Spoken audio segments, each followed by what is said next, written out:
Today we're going to deal with graphing polynomial functions more accurately. So before, when I had something that was like x to the 6, I said, oh, this has a positive leading coefficient and a even exponent. So it's going to go from infinity to infinity. So it's going to go 1, 2, 3, 4, 5, 6. And that's all that we did. Today we're going to do it more appropriately. And in order to keep it kind of simple, we're going to do it with ones that already are factored out. So if I have something like this,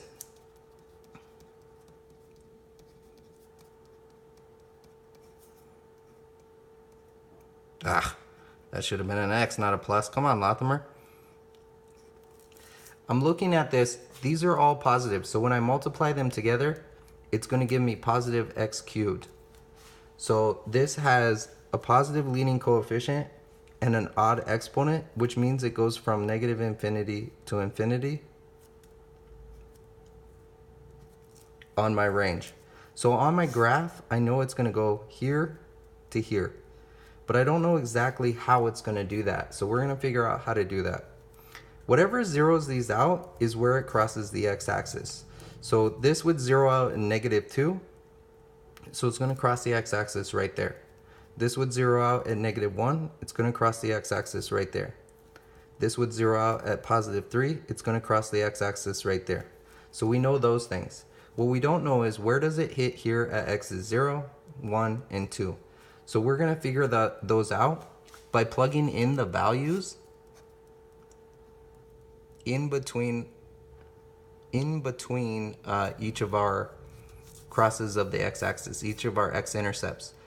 So in between, I need x is 0, I need x is 1, I need x is 2. We just plug those in. So 0 plus 2 times 0 plus 1 times 0 minus 3. That gives me 2. That gives me 1. That gives me -3. 2 times 1 is 2, times -3 is -6. Now I'm going to do the same thing with 1. So 1 plus 2, 1 plus 1, 1 minus 3. That gives me 3. That gives me 2. That gives me -2. 3 times 2 is 6, times -2 is -12. Plug in the 2. 2 plus 2. 2 plus 1, 2 minus 3. Gives me 4, gives me 3, gives me -1. 4 times 3 is 12, times -1 is -12. So I'm going to plot these points. 0, -6, 1, -12, 2, -12. So if these are both like this, they have the same y value, that means that the graph is going to kind of come down, turn around, and come back up. It has to go through this x-intercept. It has to end at positive infinity, so I know it's going like that. It's going to go from here to here, and then it has to turn around and come back down and end at negative infinity. So that's how we're graphing them out. I will give you all functions that are already factored. So we'll have stuff like this.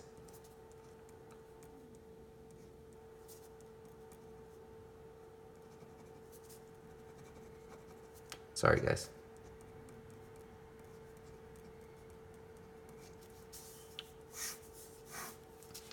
So this is going to have 2 zeros at +3, which means that's one of the vertices. Okay, so it's going to go there and turn around. 0 at -2 and a 0 at -1. So I know what's happening here. If I multiply these out, x squared, x cubed, x to the 4.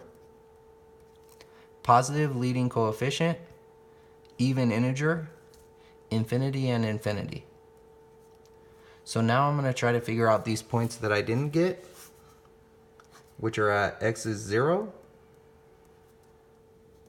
x is 1, x is 2. So I'm going to plug those in. 0 minus 3 is Negative 3 squared is 9. 0 plus 2 is 2. 0 plus 1 is 1. 9 times 2 is 18, times 1 is 18. Plug in the 1. 1 minus 3 is negative 2. Squared is 4. 1 plus 2 is 3. 1 plus 1 is 2. Gives me 24. 2 minus 3 is negative 1. Squared is 1. 2 plus 2 is 4. 1 plus 1 is 2. So that's going to give me 8. So I have 0, 18. I'm going to draw a new graph because I need to go way up.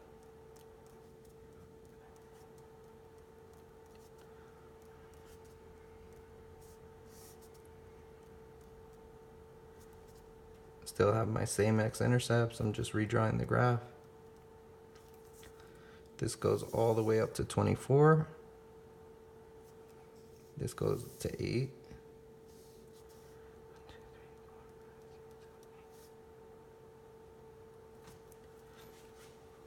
So I know it's going to go through these 3 points. It's going to come down and hit this. It's going to turn around and come back up because it has to end at positive infinity. Now it's going to come down and hit this, but I told you this is one of the vertices, so it's going to turn around right there and come back up. So it has to end at positive infinity. So that's how we're graphing these out. We're just using the x-intercepts from these, multiplying it out to see if we have an even or odd integer and if we have a positive or negative leading coefficient, and then plugging in the values in between.